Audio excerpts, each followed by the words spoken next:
น้อยอยู่ทั้งบ้านนี่ใส่เอาหัวข่าใช้น้ำอีกมันหอมน้อยใบหัวไข่ใบมะกรูดขั่วใช่ให้มันใหม่ใบน้ำกันเด้อแล้วก็ลมพัดไปว่าอะไรพี่น้องเลยยังเดือดแต่ไผ่เนาะไผ่นี่เพิ่นยังบ่ทันมาเข่าให้โยพี่น้องเลยนั่นแหละจักมืออะไรเลย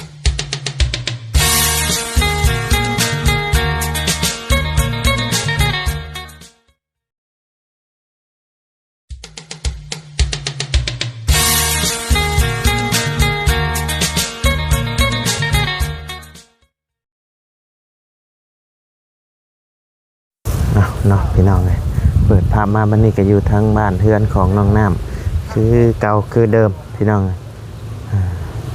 เงียบสมอยคือเก่าเนาะพี่น้องเลยช่วงพบเจอกันช่วงบ่ายๆพี่น้องเลยช่วงบ่ายโมงเนาะพี่น้องเลยบ่ฮู้ว่าน้องน้ำเพิ่นไปใส่ละพี่น้องอยู่บ่เนาะเห็นแต่ทั้งแม่เพิ่นพี่น้องเลยตอนเดินจากทักทายสบายดีเนาะพ่อแม่พี่น้อง FC เบิร์ดสู่คนเนาะเพราะว่าสิอยู่ในและต่างประเทศก็ยินดีต้อนรับเข้าสู่ช่องวาไลพาลุยคือเก่าพี่น้องเลยเงียบเงาได้เนาะพี่น้องวันนี้ก็เป็นวันที่เท่าไหร่แล้วเนาะพี่น้องเหมือนกันวันที่3แล้วพี่น้อง4 5อีกมื้ออื่นวันที่4ก็เป็นมื้อกะเกียมที่สิขึ้นเฮือนใหม่แล้วเนาะพี่น้องเลยกะเกียมขึ้นเฮือนใหม่ทางเฮือนซานน้องน้ำเพิ่นเนาะพี่น้องเลยมื้อนี้มีอย่างแน่แล้วมาเนาะทั้งทีมงานชื่ออย่างแน่แล้วได้มาเนาะพี่น้องเลยแนวอยู่แนวกินเนาะมีอย่างแน่แล้วเนาะเตรียมอย่างแน่ไว้แล้วเพราะว่ามันกะยับหมอจอจั่นเข้ามาแล้วพี่น้องเลยทั้งเฮือนซานของน้องน้ำเพิ่นพี่น้องก็มีทั้ง FC เพิ่นมาไล่ชื่อเครื่องขึ้นเฮือนขึ้นซานทั้งในทั้งน้องน้ำนี่เด้อเพิ่นว่าเนาะพี่น้องโอ้ทางบ่ไล่ก็อยากชื่ออยู่พี่น้องแต่กะคือว่านี่แหละพี่น้องเลยเรื่องปัจจัยนี่แหละเนาะพี่น้องเลยบ่ไล่กะบ่มีเนาะพี่น้องเลยชื่อเท่าที่สิชื่อได้เนาะพี่น้องเลยและมือขึ้นเลื่อนขึ้นซ่านกะทางมาไล่กะอาจจะเป็นมอนเล็กๆน้อยๆนี่แหละเนาะพี่น้องเลยซ้ำที่เฮาซอยได้แหละเนาะพี่น้องเลยแต่ว่าสิแบบว่าซื้อเนี่ยอยู่ในกินทางมาไล่กะคือสิบ่มีซอยทั้งน้องเพิ่นดอกเนาะพี่น้องเลยเอาซ้ำที่มีแหละเนาะทำที่น้องเพิ่นมีแหละเนาะพี่น้องเลยโอเคสำหรับพี่น้องเดี๋ยวเข้าไปหาทั้งน้องน้ำกันเลยเนาะพี่น้องไปพี่น้อง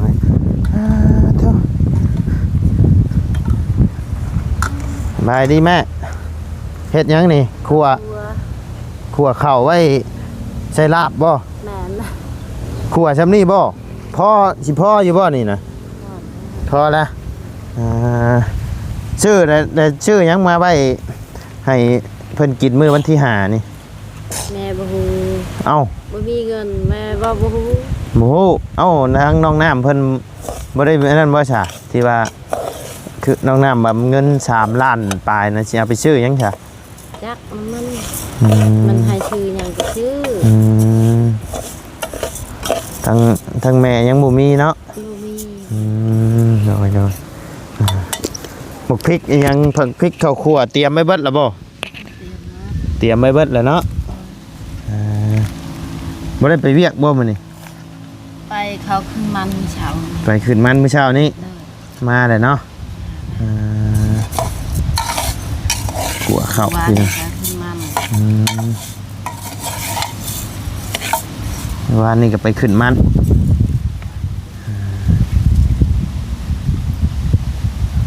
หมกพริกกับขั่วแล้วบ่ล่ะบ่ยังมื้ออื่นนี่ก็เตรียมแล้วเนาะจัดพื้นที่ไว้แล้วพี่น้องเลยเพราะว่าวันที่5นี่ขึ้นประมาณจักโมงขึ้นเฮือนจักโมงโม เอาแต่เช้านี่ต้องฮู้6โมงหรือ7โมง 6 โมงหั่นแหละ 6โมงบ่อยู่ทางบ้านแม่นี่ก็ต้องไอ้ย่างหอบเฮือน3หอบคือกันบ่ คือกันทั้งนั้น คือกันบ่อย่ามาบ่คือกันเนาะเฮ็ดแบบเดียวกันบ่กับเพื่อนน้องไซมีผ้าขวัญผูกแขนคือกันบ่ โดย อืมน้อยโอ้ฮอนแดดเนาะฮอนแดดพี่น้อง เขาอยู่ห่ม อ่า มีพาคนผูกแขนแล้ว กะว่าสิหาจะค้นมานี่หาลายอยู่บ่หาเบิดบ้านนี่บ่ หาหมดบ้านแล้วพี่น้อง อื หาม หมด เบิดเลยในบ้านสกีนี่ แม่ บ้านสกีใหญ่ก็ไปบ่ นั่นตามลือเคย อืม เคยเขาบอกหาเขาบอกกัน เฮาก็ไปบอกไปเว้าแต่หม่องให้เฮาเคยเพิ่นฮอดเฮาเนาะ โดย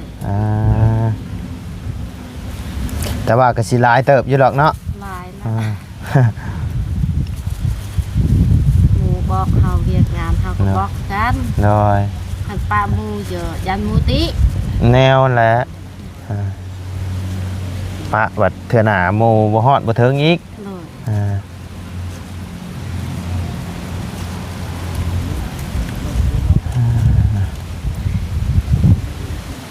เมื่อวานนี่ไปบ้า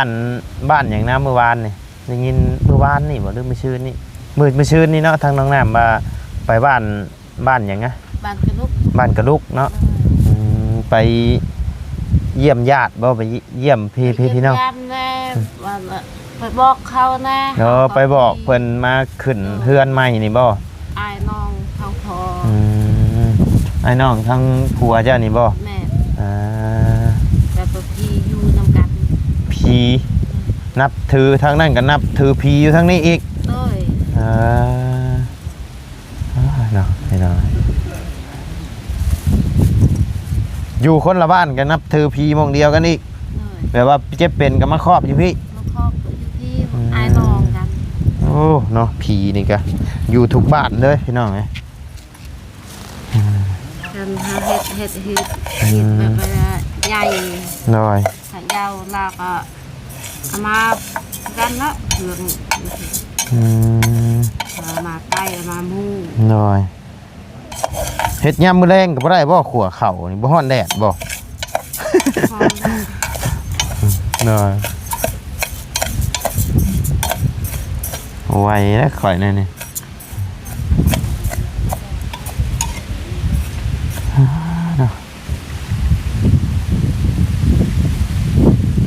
ใช่คือบอกใหม่อีกเถื่อไผ่ดุกอยู่บ่นี่ มันลมสุมขึ้นในร้ายไผ่นะคิดจังว่าบ่ใหม่อีกเถื่อบ่ได้ใช้ไวหวยไข่บ่ขั่วซื่อๆบ่ โคชื่อ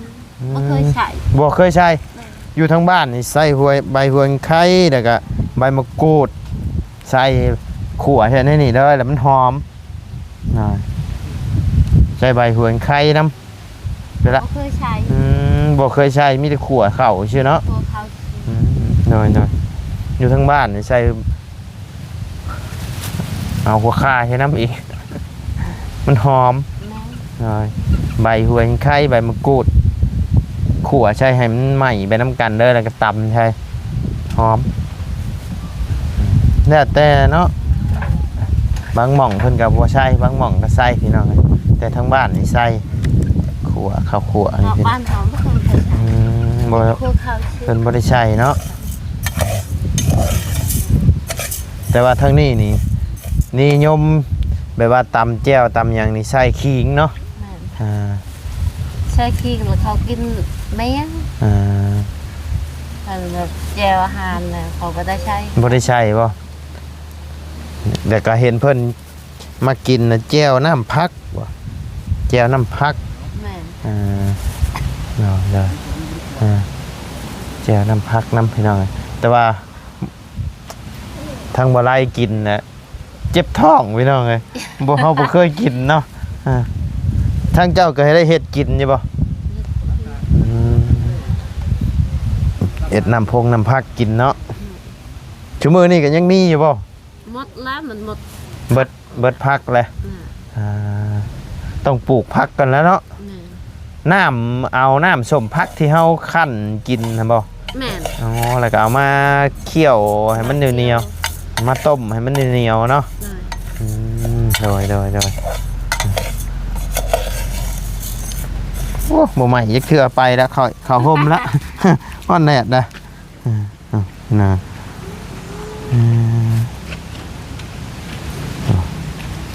ไปละเขาห่มแล้ว ครับ เนาะไปพี่น้องโอ้ฮอนแดดสบายดีมาแต่ใช้เนี่ย มาจะบอกหมูเลย มาแต่บอกไอ้เพิ่นมาขึ้นเฮือนใหม่นี่บ่ แม่น บอกไว้แต่วันที่3ที่4พี่แล้วเนาะบอกหลายอยู่บ่ ลายและไอ้น้องแล้ว บอกจากบ้านนี่ ชาวบ้านนั่นแล้ว 2-3 บ้าน แม่น แล้วมียังใบอะไรบ้างให้เพิ่นกินบัดนี้ นี่ชื่อหมูแล้ว ชิ้นหมูซื้อแล้วบ่ ยัง ยัง ชื่อ ลุกนั่งนะครับลุกนั่งนั่งนี่ดิอันนี้กระลูกชายจะบ่นี่กะ แม่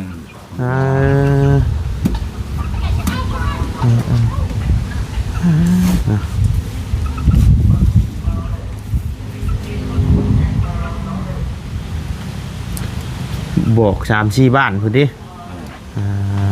ทางพี่น้องแล้ว ตั้งพี่น้อง ตาดองบอกหมด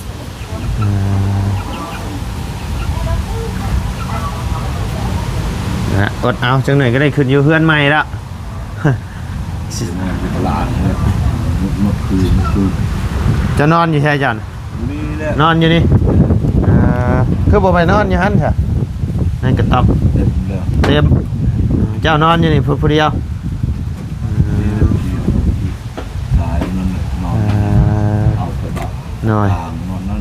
เอาพระวัดกลางนอนอยู่นี่เด้อ แม่น เอามุ้งไว้ให้ยังฉับพระวัดนะคือบ่กู้ไว้หรือว่าไว้ห่มบ่ กูเลย กู้ไว้จังหน่อยลมพัดขาดถิ่มไม่ใช่เด้อเพราะบ่ได้ใช้เวียกใช้งานอย่างนี้เด้กู้ไว้แล้วละเพราะว่าเพิ่นมุงตอนที่เพิ่นกบไม้ซื่อๆน่ะเนาะเพราะว่าเฮือนชานก็แล้วแล้วมองอยู่ไว้หั่นแหละตะกี้กับพี่น้องพักอยู่หั่นกินข้าวอยู่หั่นเนาะบัดนี้แล้วก็เฮาก็กู้ไว้เก็บไว้ใช้งานอย่างอื่นเนาะเพราะว่ามันแล้วเบิดเลยเด้จะตากแดดไว้ในนั้นสักหน่อยมันผุบ่ได้ นั่นแหละกู กู้ไว้แล้วลมพัดน่ะขาดบ่ได้ ตายแล้วขึ้นเฮือนนี่ก่อน หน่อย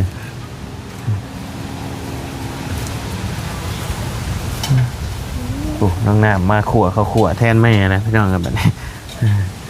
สนเนาะไปหาทั้งน้องน้ำก่อนเด้อไอ้เด้อโอ้ยสบายดีโอ้ปบจากแดดก็นี่ยังออกไปแดดอีกเลยเนาะ โอ้พี่น้องไงยืนอยู่ไกลๆพี่เด้อค่อนแดด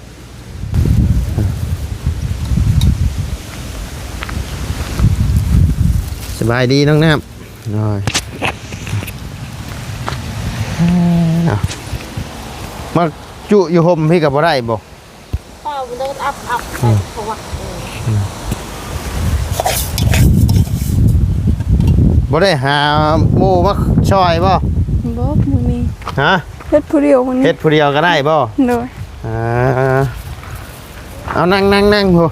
ขอสินั่งตัวนี้ค่ะเถอะใช้เอาตั้งขึ้นบ่ได้บ่ นางแบบนี้สบาย นั่งแบบนั้นสบายบ่ โดย ทางลุงหนวดเพิ่นมาแจ้งข่าวดีบ่ โดย แจ้งข่าวดีเรื่องหยังอะนะ สิซื้อเขาซื้อน้ำ ชื่อข่าวชื่อน้ำ ซื้อของกิน ชื่อข่าวชื่อน้ำชื่อของกินเนาะ โดย เพิ่นมีงบมาเท่าไหร่นะ 6 ล้าน 6 ล้านเนาะ โดย ซื้อข้าวมาใบหนึ่งใบสู่แขกคนกินนี่แหละเนาะ โดย เพราะว่าแขกคนมาเข้าเบิดได้แต่ว่าอยู่เพื่อนจักอะ ยังบ่ เมื่อกี้นี่บ่าวจันทร์มาแจ้ง โอ้เบาจานชื่อมาให้น้ำอีก โดย โดยเพิ่นชื่อมาให้จักชอบซะ สอบหนึง ชอบหนึง โดย โอ้คันแม่นข้าวมีแล้วก็ดีอันกะให้ทั้งลุงหนวดเพิ่นชื่อเป็นอย่างอื่นก็ได้เนาะ โดย เรื่อง ในอยู่ในกินเป็นซีนเป็นหมูหั่นแหละพี่น้องเอ้ยเพราะว่าโอ้แขกคนมานี่ต้องย่อเพิ่นแล้วพี่น้องเอ้ยโอ้คักแล้วซะมีงบมาเด้อเนาะทางลุงหนวดเพิ่นพี่น้องเอ้ยน่าจะเป็นเงินทางที่ว่าอันบ่ยาวเพิ่นมามอบให้เมื่อวานนี่แหละเนาะพี่น้องเอ้ยทางไอ้บ่ยาวเพิ่นบ่าเป็นรุ่นกันในช่องลุงหนวดเด้อเพิ่นบ่าพี่น้องเอ้ยน่าจะแม่นได้ละเนาะจะแม่นแหละกินข้าวแล้วบ่มื้อนี้ ยังบ่ทันกินข้าวเที่ยงข้าวเช้ากินแล้ว ข้าวเช้ากินได้ยังบ่ทันกินข้าวเที่ยง โดย ได้หยังกินมัน บ่มี บ่มี โดยมื้อเช้านี่กินแกงบอน มื้อเช้านี่กินแกงบอน โดย ตอนคืนน่ะกินต้มน้ำไม่รอง โดย มีแต่เจเนาะมีแต่อาหารเจพี่น้องไงกินแต่เจทางน้องน้ำเพิ่นนี่กับพี่น้องเอาซะขอยชื่อมุก โดย จักแม่นมุกหยัง ขอบใจเด้อ น่าจะเป็นมุกปลาหรือมุกไก่นี่แหละพี่น้องเอ้ยซื้อมุกมาผ่าเนาะพอได้กินข้าวเที่ยงเนาะมันขอบหรือหน้ามันไหลออกจนเบิดน่าจะเป็นมุกไก่เนาะแม่นบ่ แม่น ลมเลยได้ลมเบิ่งกินเนาะฮะกินปลาหรือกินไก่ กินป่า กินปลาดังดีได้เนี่ย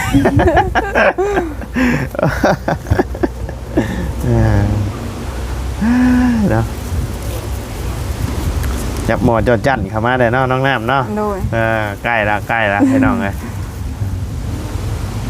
เบื่อเอิญมือฮือนี่ก็ได้ขึ้นอยู่เลยพี่น้องเลย โดย อดใจรอพี่น้องเลย